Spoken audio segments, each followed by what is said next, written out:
Every movie from 1918 to 1957, he owned outright. And that was the foundation of his wealth. Great wealth, I might add. The only downside was Charlie Chaplin was the biggest star in the world, the first big star in Hollywood. And as impressive was how incredible a businessman he was. There is one key concept we explore in depth in this interview that anyone can apply today to build massive wealth. Chaplin was also target number one of the FBI and J. Edgar Hoover, who successfully eventually deported him. All of this is chronicled in the book Charlie Chaplin versus America, and we speak to the author, Scott Eyman, today. The ownership of the product was more important than the salary. And this is unusual because most actors are poor. And when you're an actor, you struggle and you're trying to make it and you're trying to get that part that gets you the big deal. So when someone offers you in that era $1,000 a week, it gives you a heart attack because it's more money than you ever dreamt of. And they all took the straight salary. He had to pay his own production costs. If you do the math, he's losing money on this deal in terms of $670,000 salary from the previous contract where his production costs are paid by the company to $1 million contract where his production costs are paid by Chaplin. But he's thinking long term, I own these movies. And because of his particular makeup, he believed that his work had value and his work would have permanent value. Otherwise, what's the point of owning the movies? But Hollywood's ahead of its time. Like it seems to have been when it shifted into this mindset of making sure that things like anti-Semitism are not, pervasive and that free speech is broad. That seemed ahead of its time. Are we in an era today where Hollywood is further ahead of its time, or is Hollywood imploding, as many would say? Your opinion? Well, Hollywood's been imploding for 120 years.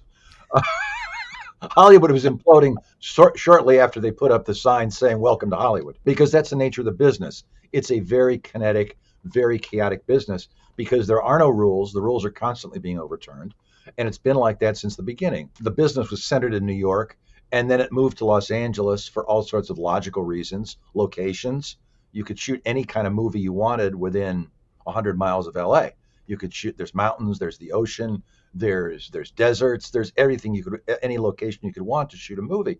And in New York City, that's not the way it is. It was just much, and then you got the winters where it was extremely difficult to shoot because the audience doesn't necessarily want to look at snow 4 months a year and when they're going to see the movies. So moving to the West Coast simply was logical as well as a good business decision.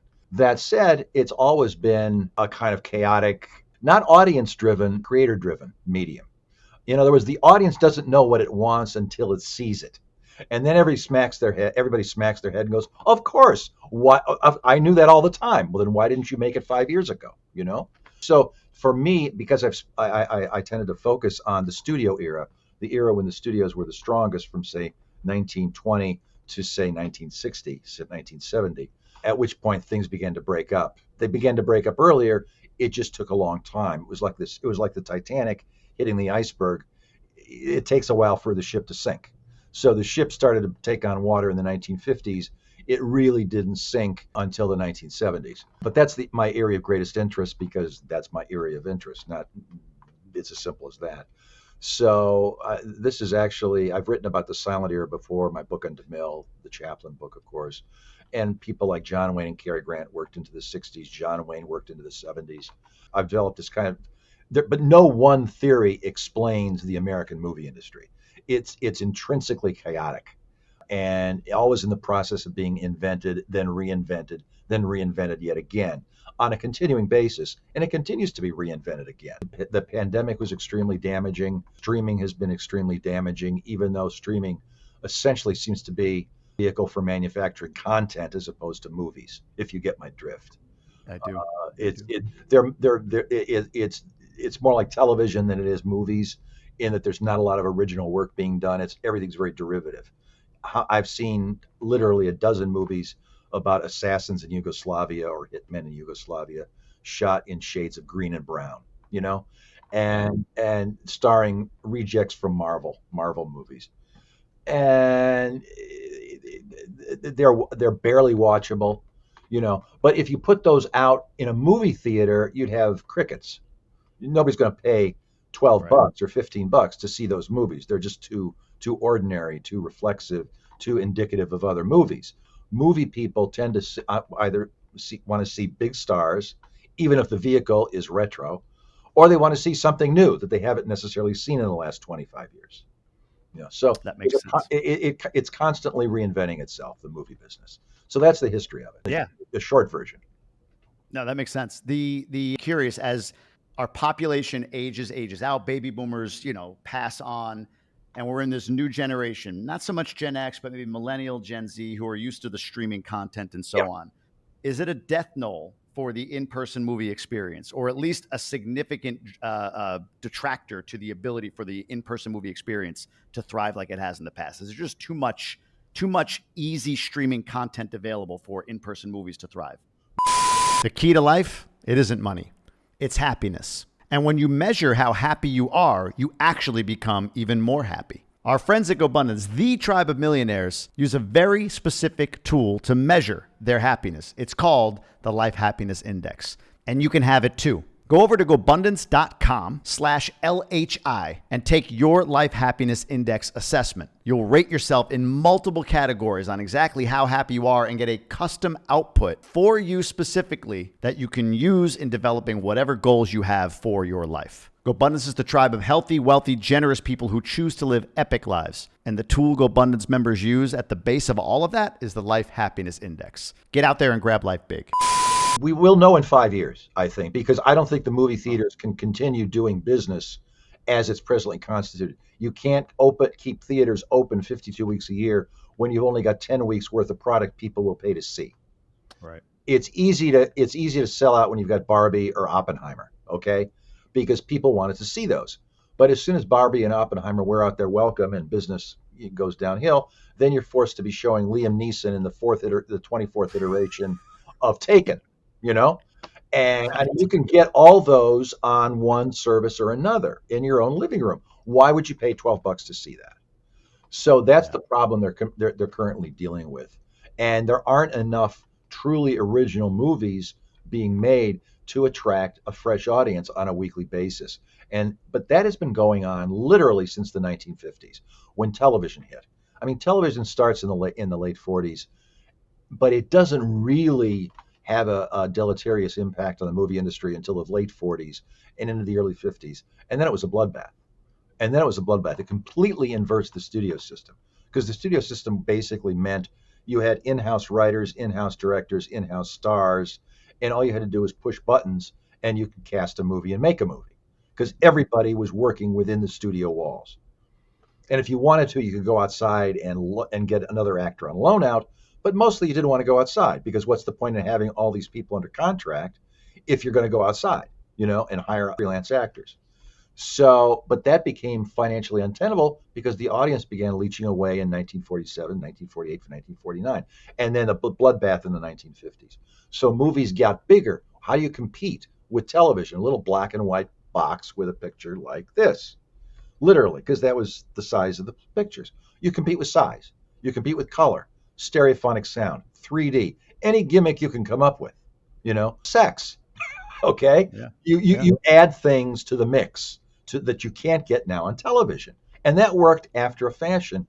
But the truth of the matter is they never got the audience back. They stabilized the bleeding. The industry was not going to bleed out, but they never got the audience back that had disappeared when TV hit. The audience stabilized for 15, 20 years, but they never really got the audience back that they had in the 1940s. That was the high point of movie attendance, when everybody went to the movies, because there was nothing else to do. If you weren't going to go to a baseball game or a football game, because nobody went to basketball, you went to baseball or football, and there's a war on, what do? You go bowling? Okay, you can go bowling, but how often do you go bowling? So you went to the movies, because they were 50 cents or a buck. It was cheap, and you could see two pictures. A double feature was the deal. So it was good value for the money. But all that changed after the war, when people settled down. They started, got married. They had kids. They came back from the war, and suburbia starts up, and the rules of the game change. And the industry had a really tough time competing with television, because television was free. You bought the set, you plugged it in, and you were good for 10 years of cheap second string entertainment for the most part, but it was free. It was free. And that was the selling point, essentially. And then they began competing in the 60s and 70s with sex. added that nudity, that kind of thing. You couldn't get that on television. Right. So that was a deal. That became a selling point. And you had the moralists saying tisk, tisk, tisk, but still people went, you know? So what do you, now how do you, and then violence, same thing. Sure. You couldn't do that on television. And on television, somebody got shot, they fell down. And that was the end of that. Well, Sam Peckinpah changed all that. Where pieces of liver were being taped to people's chests and getting blown out. Well, nobody'd seen that before. So, and with CGI, they can do the same thing except bigger. Somebody can have their head blown off, with CG, and it's not terribly convincing, but it's sensational, so it sells the image. But I don't know where they're going to go. They already tried snuff movies, Saw and those things. They're basically snuff movies. Maybe kill somebody. Comic books. Oh yeah. Well, I think those are just coming to an end. I agree. I got off that train 10 years ago. I just couldn't stand another one because it's all the same movie. It's all the same movie. And the actors to me were disposable and hacky. And why do I want to pay this kind of money to see a bunch of CGI? Because I'm not that interested in that aspect of filmmaking per se. So, but I think I wondered if people were ever going to get surfeited, and apparently it's starting to happen now. The question is, the industry has been relying on those pictures for economic foundation for 15, almost over 20 years now, almost like 20 years. The bedrock of the industry has always been the medium budget movie for grown-ups, adults, Mm-hmm. and they don't make those anymore. They really don't make them anymore. And when they do make them, they cost $200 million. Well, Martin Scorsese spends 3 hours and $200 million to make a serious adult movie. Well, that doesn't necessarily make economic sense. It can if you're lucky. Christopher Nolan got lucky with Oppenheimer. He got really unlucky with Tenet, which I thought was one of the worst movies I ever saw in my life. Letting that go, I thought Oppenheimer was good. I didn't feel like I'd gotten my pocket picked. But it's a harder trick to pull off now than it used to be, because the audience has seen so much, and so much of the audience's minds, I think, have been rotted out by Marvel and other comic book movies that they're not used to seeing. They're not actually used to seeing a serious movie made for adults about serious adult issues. Wow, that's interesting. That's really interesting. It's funny. You're right. I don't know the next lever. I mean, I was going to ask you that, but you said you're not sure what the next lever is, because you have seen, the comic movies, the Star Wars films, all of that, just over and over and over again. But I'm wondering now, I think I read somewhere you wrote, maybe it was in the book, maybe it was somewhere else. The movie industry at some point way back when almost shifted to Florida, but for air conditioning not being available. It would have melted film, right? So, but today, Atlanta, Shreveport, Louisiana, Boston, like there's a lot of hubs where movies are filmed. And I think I saw a stat where this is going to be, but let's just say 80% of films were filmed in Hollywood studios 10, 15 years ago. And today it's like half that, 40, 50% are filmed in Hollywood studios. So specific to Hollywood, LA, that industry and the economy of it in that part of the country, is that going to continue, or is there recovery? Like, are we done with Tinseltown? Is that over? Well, LA's problem is it's a union town. All these other places, Atlanta, Shreveport, Belgrade, wherever you happen to be shooting, you're saving money because you're not paying. They're not union shoots. And in places like Atlanta, there actually is a decent conglomeration of technicians that you can hire. Which is always the problem if you're going out of LA to a place that's not necessarily centered on motion picture production. Canada for years has been shooting up in Vancouver as a regular location, because there's a few blocks that can pass for New York. So you can fake New York locations in Canada in a couple places in Vancouver. It always ends up, you always know you're not in New York, because New York has a certain look and a certain congestion and a certain smell, and you either get that through the image or you don't, and stuff that's shot in Canada representing New York, you can always tell you're not really in New York. You don't know where you are, but you're in some generic big city, maybe Chicago, but it's not New York. As to the future, I used to teach at University of Miami, the cinema program, which is excellent. And it was and I was finishing up during the pandemic.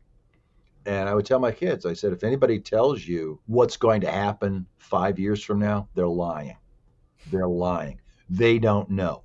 Nobody knows. The reason nobody knows is because this has never happened before. The last pandemic was in 1918, and the studios closed down for 6 months, 4 months, 6 months. The pandemic was over in 18 months, 2 years tops. It went around the world, just like this one did. But the pandemic was quicker. And when it was over, it was over. I said, that may not be the case this time. We just don't know because this hasn't happened before. And by God, for once, I was right. The theaters opened up and nobody came. Nobody came. Even and I make my living writing about movies. I went to theaters much less after the pandemic than I did before the pandemic. And that's just because movie going, like everything else, is essentially a habit. You go once a week, you go twice a week, just to get out of the house. But we were locked up in our houses for 3 years, basically. 3 years. And it enforced a different rhythm to our lives, socially, a different social rhythm. And you don't just flip a switch and suddenly start going to picnics, and go back to movie theaters, especially if there's still people in the movie theaters wearing masks because they're nervous. Because there's a lot of people that are still nervous because it's still out there. It's lurking around. So it changed everybody's reflex habits in a way that nothing short of war could do. Yeah, that's a great point. That makes a lot of sense. It feels like it's almost ripe for disruption. I know there's movie theaters with, dinner served, there's those sorts of things, but it feels like there's, something big that can, or it just slowly declines and becomes, mini golf. I hope not. I hope not. I hope not too. There is something special about seeing a wonderful picture in a crowd of people and feeling that kinetic response spread from person to person. It is a different emotional experience. It's a bigger experience. It's a more nurturing experience. It's an experience that you remember 30 and 40 years later. I mean, I can still remember seeing The Shining for the first time. I can still remember seeing Lawrence of Arabia in the 1960s. I can still remember seeing my first silent film in 1962 because the audience was there, I was there, the film was there, and everything coalesced. You take just one of those ingredients away, it's different. It doesn't coalesce in the same way. You may have an intellectual response, but you're not going to necessarily have the emotional bonding experience that you have watching Ted Williams hit a home run in his last at bat at Fenway Park, or seeing a great performance in a crowded theater. It's just a different experience. Yeah. I have to touch on this before we talk a little bit more about the book and Charlie Chaplin, but the Oscars, the thought, the narrative is there's a continuing disconnect between the elites of Hollywood and, the rest of us out here, if you will. The Oscars further just sensationalize something that just doesn't seem touchable or real or whatever. Therefore, Oscar viewership is down, and now with a push toward, like I saw the standards, like 7 different layers of, I call it forced diversity, that you need to have in a film in order for it to qualify to even be eligible for an Oscar. It feels like it's further distancing, at least from a percentage, if not all of the population. Is that real? Is that right? Or do you see the decline in viewership of the Oscars as something different? I think the decline in the viewership of the Oscars stems from the fact that the films that are getting nominated and winning Oscars are not seen by the mass audience. Why? They're more niche films than they are mass audience pictures because they're not making Lawrence of Arabia.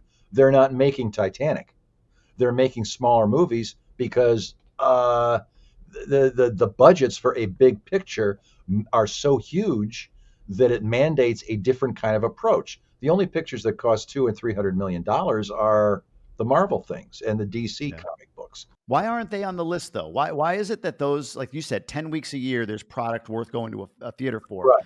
Why wouldn't the Oscars as an entity, just from a business perspective, why would they not at least consider a portion, if not all of those movies, as being the ones to see which one wins Best Picture? Which films? Which ones? The biggest ones. Whatever the big block. Sound of Freedom just came out. You mentioned the other one. What was the movie you just mentioned a moment ago? That was a big hit. The other movie that. No, recently. But it was anyway, the biggest movies that come out, the ones that are box office successes, the Rock is in it or whatever. Right. Why are those never considered for Best Picture? Probably because they're not regarded as intellectually respectable. They're not, quote, serious movies, unquote. It's as simple as that. And if you look at the history of the Oscars from 1927 forward for 50, 60 years, most of the films that got serious Oscar heat and a lot of awards were commercially successful and got good reviews. They managed to split the differential. They weren't just mindless commercial sugar highs. They were, they had size, they were serious movies, and they made some money. That's the sweet spot. That's the sweet spot that Hollywood loves to live in. Because they on the one hand they like making money, on the other hand they love getting Oscars. They love getting Oscars. That's why the Oscars were founded. Okay, it's a means of validating themselves for these guys who founded the studios, the brothers Warner, Louis B. Mayer, Carl Laemmle at Universal. They were all immigrants, poor people from Eastern Europe for the most part. The Warners were born in Poland. Louis B. Mayer was born in the Ukraine. Carl Laemmle was born in a small town in Germany. They basically all got out of Europe one step ahead of the pogrom and got here in the great wave of 19th and early 20th century immigration. And they found Nickelodeons, where you could open a movie theater for $400 or $500. You rent a storefront, you buy some chairs from a funeral parlor, a projector, a sheet. Bingo, you're in business. And they caught a wave of this new invention that swept the world. And so from one Nickelodeon, they go to 3 to 4, then they go to a nice downtown theater, and then they decide, well, why am I giving all this money to the guys that are selling me these movies? Why don't I go into production myself? So they start making their own movies. So they manage to keep more of the revenue than they ever could running a movie theater. And they proved to be, for the most part, excellent businessmen. Some specialized in one thing, some specialized in another, but they all had the immigrants' desire to be recognized as full-blooded Americans. And by creating the Academy Awards, they were patting themselves on the back and saying, we've made it. We've made it. And by God, they had made it. Wow. So it's a complicated process. The guys that are running the industry now don't have that need for external validation. The Oscars, I think the Oscars mean much less to him than they meant, much less to them than the Oscars meant to the founding generation and to one or two succeeding generations that followed the founders when they died off. And that takes us into the 60s. I mean, where the Academy Award meant a lot of recognition, it also meant a lot of extra money because people would wait to see what got all the Oscars, the 2 or 3 pictures that mainlined the Oscars, and then they would go to see those movies because they wouldn't have been on television in 9 months. Now a movie's on streaming, in 8 weeks, 10 weeks after it plays in the theaters. So there's no an Oscar for a movie doesn't actually have ascertainable financial impact the way it used to. That's interesting. Yeah, which is why I wonder with the Academy, those that run it, they're running it based it sounds like an artistic mindset versus I'll call it a capitalistic mindset. It just seems like there's it was always there was always a commercial aspect to the Oscars. Some movies were excellent movies, but they didn't make any money. So maybe they'll get some nominations, but everybody knew going in they weren't going to win much. The movies that got the bulk of the Oscars, the Best Picture, Best Actor, tended to be commercially successful movies. Tended to be, not always. There were some that weren't, but they tended to be commercially successful movies. Every once in a while, they'd give one to Laurence Olivier for Hamlet, which was a profitable movie, okay? Sure. But it wasn't profitable compared to a lot of other pictures made that year. Yeah. But it was Laurence Olivier in Shakespeare, so you've got to pay homage. I don't think that movie would get nominated today, let alone win. And I like the movie, but I'm just saying that's not the imprimatur of quality that carries any weight at the Oscars anymore. Interesting. Let's talk about Charlie Chaplin. We'll get into this book and why you wrote it in a little bit. But you and I were talking before we started recording about, I think, a very interesting topic.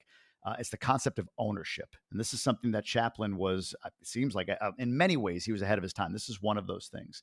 Can you dissect that a little bit? What did Charlie Chaplin do differently as a lead actor, filmmaker, than most did in that era? What did he do in order to exercise ownership over his art? He starts making movies in December of 1913 at Keystone. He's working for $175 a week, which is more money than he was making in vaudeville. But that's good money for a guy who's never made a movie before in 1913.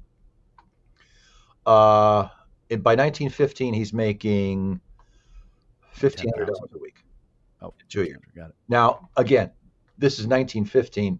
Taxes are minimal. Minimal. In 1916, he signs a contract for $670,000 and to make 12 two-reel shorts. So that's each short runs about 20 minutes. He's supposed to make 12, one a month for a year, and they're paying him $670,000, which is more money than anybody had ever seen in the motion picture business at that point. And the company was paying his production costs. The $670,000 was pure salary, pure profit for him. Now, this takes him a year and a half to do the 12 films because he got hurt, and there were days when he didn't feel like working, blah, blah, blah. So the 12 months stretches in 18 months. For his next contract, he makes this leap. He signs a deal that pays him $1 million. But the beauty part, the truly crucial part, was that he owned the films after 7 years of release. The company would be able to distribute them at will for 7 years, after which the copyrights reverted to Chaplin. He got 50% of the profits plus ownership of the negative. Now, this is a huge leap forward. And I think it's something that he had in the back of his mind probably from the day he walked onto a movie set, because I think he understood implicitly that the ownership of the product was more important than the salary. And this is unusual because most actors are poor. Most actors are not born into money. They're born lower middle class or middle class. And when you're an actor, you struggle and you're trying to make it and you're trying to get that part that gets you the big deal and recognition and big money. So when someone offers you in that era $1,000 a week, it gives you a heart attack because it's more money than you ever dreamt of. And they all took the salary, the straight salary. And of course, they were shafting themselves by doing this. Now, the only downside to the deal that Chaplin signed was that he had to pay his own production costs. Now, basically, if you do the math, he's losing money on this deal in terms of a $670,000 salary from the previous contract, where his production costs are paid by the company, to $1 million contract where his production costs are paid by Chaplin. It's costing him more money to make those pictures because he's got to pay out the money. But he's thinking long term, I own these movies. And because of his particular makeup, he believed that his work had value and his work would have permanent value. Otherwise, what's the point of owning the movies, right? If it's just going to play for a week or 2 months or something and then be forgotten, who cares? But he believed his stuff would have value not just for that month, that year, but for always, as Irving Berlin's song says. So he's taking a risk, a considerable risk. 2 years after that, he signs a deal to become a partner in United Artists, a film distribution company formed by Doug Fairbanks, Mary Pickford, D.W. Griffith, and Chaplin. Now, this increases the value of the work because essentially it was a distribution company owned by the artists, hence the title United Artists. The beauty part was that United Artists only took 20% for their distribution costs, which meant Chaplin got 80% of the revenue from his films that he started making for UA after he did the $1 million contract.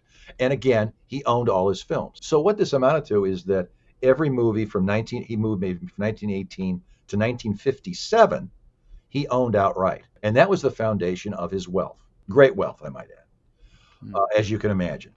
The only downside was he had to put his money where his mouth was. He had to finance his own pictures. United Artists was not a financing organization. They didn't finance the movies for any of the partners. All they did was distribute them and take their percentage off the top. Each of the partners, Fairbanks, Pickford, Griffith, he was out of it very quickly, and Chaplin had to write the checks themselves. So they had to believe in what they were doing. They had to believe in the financial efficacy of what they were doing. Otherwise, they were slashing their wrists. Yeah. And they all did. Of those three, Chaplin is the one whose career sustained the longest. And I suspect he also probably was the richest because his career sustained the longest. Now, when it came to a movie like The Great Dictator, his Chaplin is Hitler satire, a movie that no one wanted to make, a movie that everybody in Hollywood thought he was insane, because America was isolationist in 1939 when he starts shooting. The movie doesn't come out till October of 1940. America's not in the war till Pearl Harbor in December of 1941. Until then, Europe, Hitler's not our problem. The Jews aren't our problem. We'll make a separate deal. Whatever happens to England, that's too bad, but it's not our problem. And Chaplin was blatantly 180 degrees away from that. He understood a mad dog when he saw one, and he saw you can't negotiate with a mad dog. You put him down. Churchill understood the same thing. Roosevelt understood the same thing. Not a lot of other people in power understood the same thing. Neville Chamberlain, who was in the prime minister's office when Chaplin started shooting The Great Dictator, didn't believe that. He was trying to placate Hitler. But that meant Chaplin had to write a check for $1.4 million to produce the movie at a time when he wasn't sure if the audience would follow him. If his he couldn't get production, he couldn't get distribution in pretty much what we call now the European Union. All of right? Europe was gone. The only European country to get distribution was England. And he didn't know if England was going to be there by 1940, Right. The Blitz was. It was in the middle of the Blitzkrieg, right? That it released. It was in the middle of the Blitz. But France was gone, Germany was gone, Austria was gone, Belgium was gone, Italy was gone, basically, and that's a lot of money from a movie point of view. And Chaplin was bigger in Europe than he was in America, because the tramp character was perceived as English in England, as French in France, as Italian in Italy. He was a universal figure for humanity, essentially. And here he's deviating from the tramp by half the picture, where he's doing his Hitler satire. And then there's the Jewish barber, who is essentially the tramp, But he had no idea if the audience was going to follow him. But he anteed up $1.4 million of his money anyway. And it was a huge success. Yeah, it was $5 million, I think. Right? Yeah. He did. The rentals were over $5 million. Yeah. But here's where the beauty part comes in about owning the negative. All these pictures could be reissued, and were. After the war, The Great Dictator plays Europe. All those countries that were blocked off, Germany, Austria, Italy, all those pictures, they all got the movie after the war, and he got even more money. And they were in Modern Times was reissued in the 50s, later in the 70s. Now it's on Blu-ray and streaming. The Chaplin Library is streaming. You can buy the discs from Criterion, and all the money, except for the distribution costs, goes to the kids, to the family, to the grandchildren, to the great-grandchildren at this point. So this is incredibly far-sighted. This is closer. What he's doing is closer to copyright in the literary world than it ever was. It never got a general grip in the movie industry, because, as I said, actors start out poor, and they lunge for the money when they can get the cash, a weekly check. But Chaplin had a longer view. He was I think consciously creating a financial nest egg, not just for himself, but for his children and his grandchildren. He died, I believe, in Switzerland. Yeah. He'd gone to England for the opening of Limelight, I believe. Right. As he's leaving New York, he's almost target number one of J. Edgar Hoover. They essentially, because he's not a U.S. citizen, right? He's born in England, or at least as far as he says he's born in England. He never took out American citizenship because he thought nationalism was insane. He thought nationalism was the seed for Nazism, and he didn't. And a friend of his, I quote in the book, said people didn't understand something about Charlie. He was born in England, came to America, and made his fame and fortune. If he'd been born in America and made his fame and fortune in England, he wouldn't have become an English citizen either. Right. He just didn't believe in it. He didn't believe in that kind of national identity thing. His quote, patriotism is the greatest insanity the world has ever suffered, I think I read, right? So he was, and it was interesting. It's funny, when I first read that, it sounded so, I don't know, like anti-American, whatever it is. But really what it boiled down to, at least the way I heard it, was he had an expanded perspective. He had spent time in Europe. I feel like that with me. I live in another country. Right. If every country anchors in patriotism, that's what creates wars. I thought that was an interesting perspective of his that made him say that. It wasn't America bad, because actually he loved America. He admitted he wouldn't have the success he had if not for America. He never would have left America had he not gotten kicked out. He was very happy here. He had his he had created a world for himself, a self-enclosed world, which is what he wanted, which is what he needed after his chaotic childhood. His father was an alcoholic who died at the age of 37. His mother was insane and was institutionalized. Chaplin was thrown into the tender mercies of the Victorian child welfare system as an indigent child. So what he needed was a sense of security. Yeah. So he built his own studio on La Brea Avenue, which is still there. It's the Jim Henson studio now. Oh, no kidding. He had one house on Summit Drive in Beverly Hills. Never moved from there. He would never have sold that studio. He would never have sold the house. He would have died in both of them if he, hadn't been kicked out of the country. He was a Yeah. very centered guy who wanted familiarity around him. So getting kicked out of the country was a huge psychological shot to his chops, basically. It had to be. I know it was. Now, did he adjust? Yeah, he adjusted. He got really angry because, as the INS, the Immigration Naturalization Service, admitted in a meeting they had 2 weeks after he was kicked out of the country, if he comes back, if he tries to get his reentry permit back, we're going to have to let him in because he's never committed a crime. He's Right. never been found guilty of anything. So we have no grounds to take away his reentry permit. But he got his back up and he never did come back. He came back 20 years later, get an honorary Oscar on his terms, which was tied to a huge reissue of his film library. So he was going to make a lot of money from all the wave of publicity. But as his son, Sidney, told me, he didn't care about Oscars. He never cared about awards at all. It was meaningless to him. What he cared, this is Sidney talking, what he cared about was the act of working every day on a project and getting lost in a script and figuring out how to tell the story and figuring out how to shoot a scene and working with actors day after day after day and beating them into submission until they could give him what he wanted and putting the film together. He said that was his passion. He wasn't a person who worked for awards ever. It was irrelevant to him. Interesting. I want to come back to that. I'm just making a note. I want to talk about the context of that versus others you've written biographies for, and also I want to talk about Sidney's namesake because he's an interesting character in Charlie's life, his uncle and Charlie's brother Sidney. But going back real quick on this discussion of being booted, if I'm the listener, I'm like, why was he kicked out of the country? Why was J. Edgar Hoover after him? Why did J. Edgar Hoover have 1,900 pages of stuff on this guy? He wasn't actually kicked out in terms of like rounded up and sent out of the country. He went for the launch of his film, the premiere in London, and they essentially shut the door behind him. Right? Like, hey, he's out. He was on the Queen Elizabeth going over to London to open his film with his wife and kids. He had 4 kids with Una at that point. And he wanted to show her his London. And they were going to take a couple months off and go through Europe, open the picture and have a vacation. Because he hadn't been out of the country since 1931. He'd been working steadily since 1931. And this was going to be a big break. One day out of New York, Harry Truman's attorney general, a man named James McGranary, revoked Chaplin's reentry permit, which the INS had given him as a formality.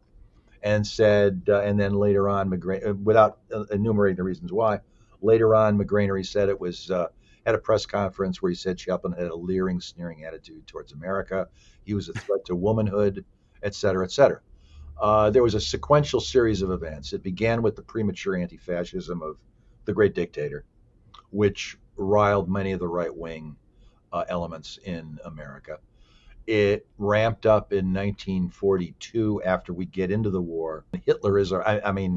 Russia is our ally against Hitler. And Chaplin starts making speeches advocating a second front, opening a second front to aid Russia in the fight against Hitler. And there were a lot of people in America who believed that Russia was never going to be our friend or our ally. They were merely an enemy in waiting. And they had a point. But at the time, Chaplin threw himself into this wholeheartedly, thereby riling up everybody. At the same time, he got hit with a girl that he'd had a relationship with the year after the great dictator. They'd had a relationship for about a year. She came after him with a paternity suit. And he did the math and realized he could not have been the father. So he refused to settle. The government sued him for violating the Mann Act, which was transporting a woman across state lines for immoral purposes. He was acquitted of that in an hour after the jury deliberated. The paternity suit, he took a blood test. He was found he could not have been the father of the child, and the jury found him guilty. He appealed. His appeal was rejected. So he what can you say? So he had to pay child support for a child that wasn't his. And just as the paternity trial was ending, he married Una O'Neill, the daughter of Eugene O'Neill, who was 18 years old. And he was 53, I believe, 54, yeah, right around there. And the marriage to Una O'Neill seemed to confirm some of the evidence that came out during the paternity trial about his sexual sex life. And of course, his preference for young girls, right? Preference for teenagers. Well, that's actually a little overstated. He liked teenagers. Well, that's what I'm saying. That's what was being alleged. That was the narrative. He had a lot of age-appropriate relationships as well. Yeah. He didn't specialize in young girls. He dabbled in young girls. Let's put it that way. There were a lot of women in their 20s and 30s that he was also involved with, where nobody said anything about it. But that wasn't a selling point for the anti-Chaplin diatribes in the press. And of course, J. Edgar Hoover also had a very prurient interest in sexual deviancy. One would think he could have just rolled over and asked Clyde Tolson what he thought, but he never did. So Hoover's own hypocrisy didn't really come into play.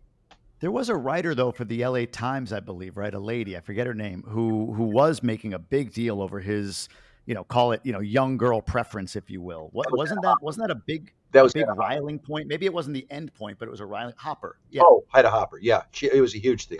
She took it personally.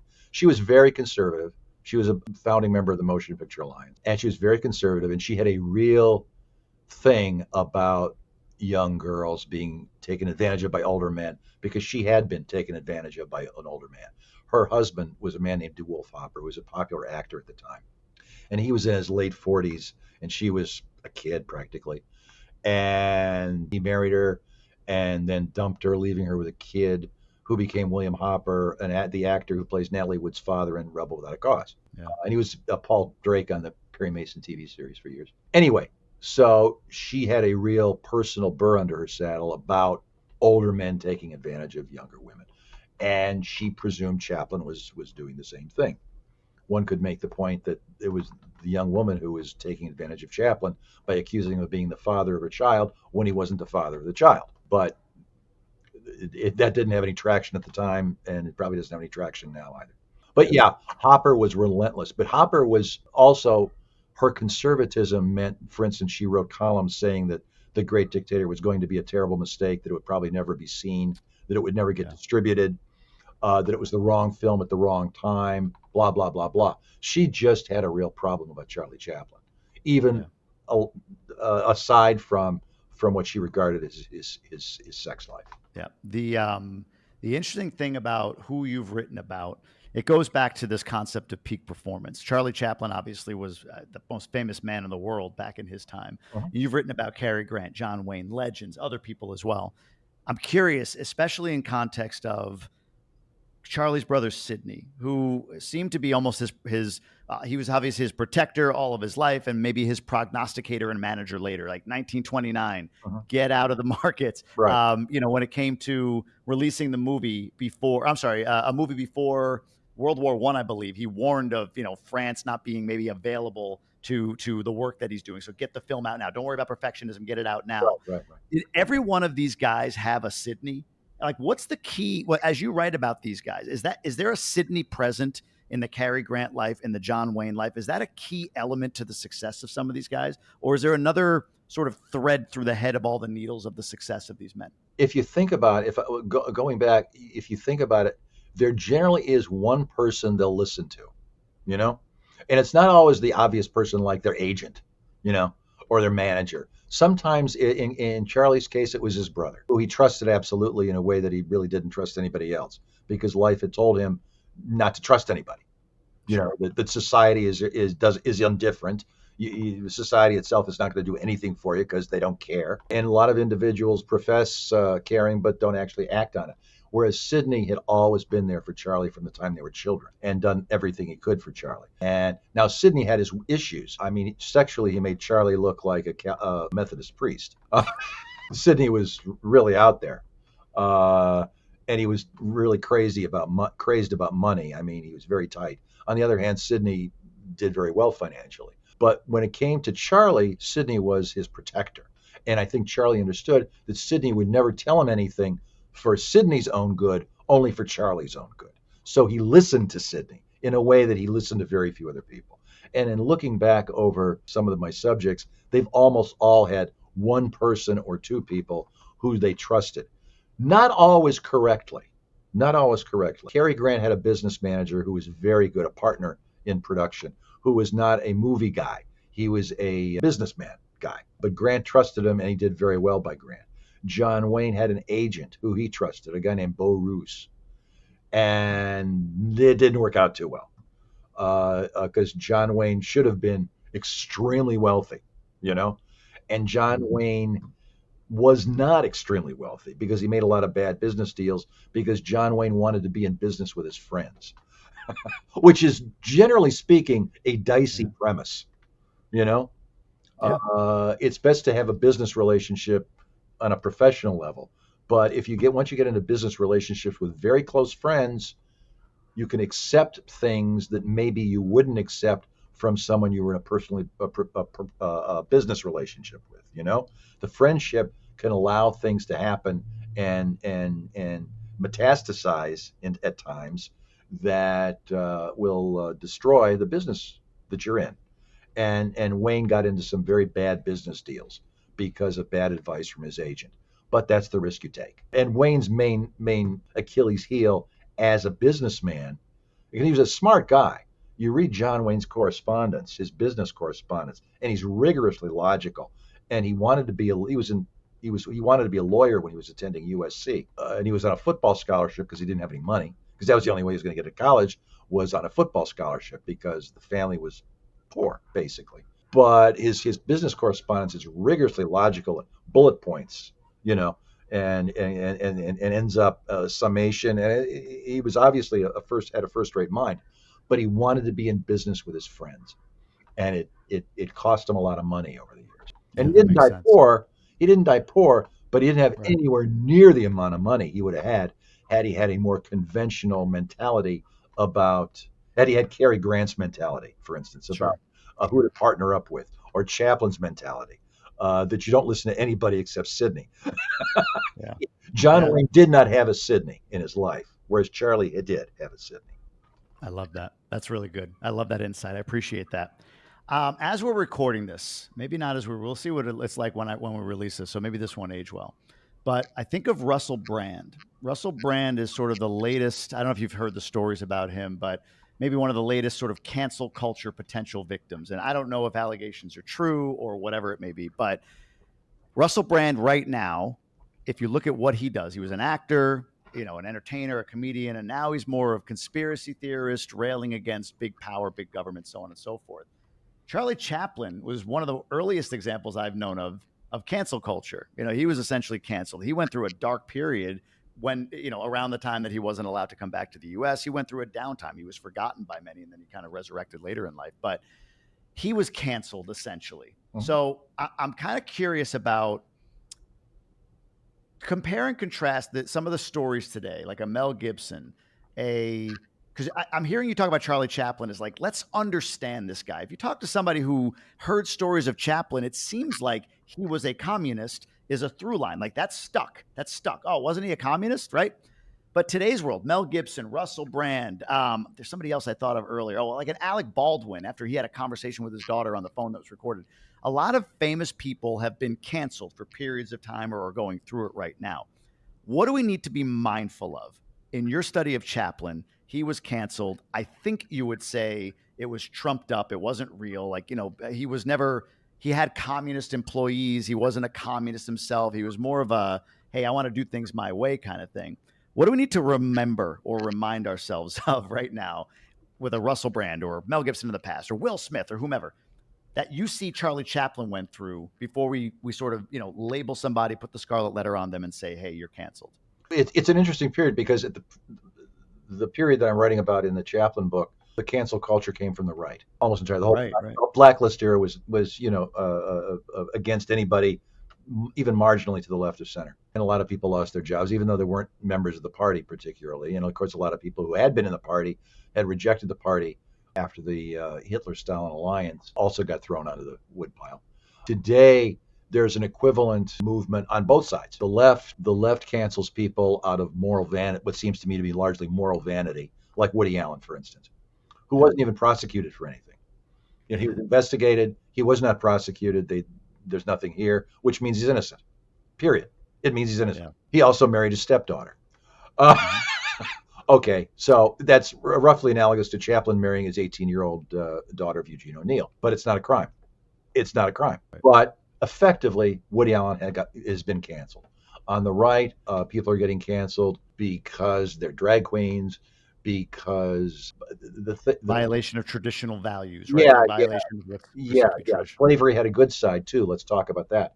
Those kinds of things. So it seems to me there's this weird that this kind of it's like a staph infection that courses through the body politics, and then it goes in, and then it goes into remission, and then it comes around again. But it's the same damn thing. It just slightly it varies in terms of who is infected by it, you know. That's But interesting. it's all happened before.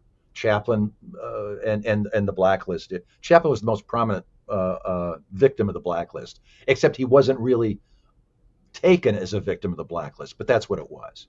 Even though he was never in the party and he never donated to the party, and his political beliefs were kind of soggy and socialistic, you know. I would call him a champagne socialist, except that's a dismissive way of approaching someone who sacrificed a lot for his personal belief system. Mhm. He wasn't somebody a blabbing on One American News on a nightly basis. Right. I mean, he put his money where his mouth was. He made Yeah. Bought war bonds. he Sure. bought war, yeah, he did everything he possibly could. Anyway, but the animus is spread out over the entire body politic in a way that it never had before, and where the left's doing their victims and the right's doing their victims, and I don't quite know who the middle consists of anymore. You know, so it's a very That's a strange great point. it's a very strange time in our socio-cultural lives today. Very interesting. Very interesting. I could go on for a lot more, but we'll leave it for the book. When and where can people get their hands on Charlie Chaplin versus America? It's published October 31st, Halloween. I hope that's not a harbinger of anything. At your local bookstore through Amazon. Beautiful.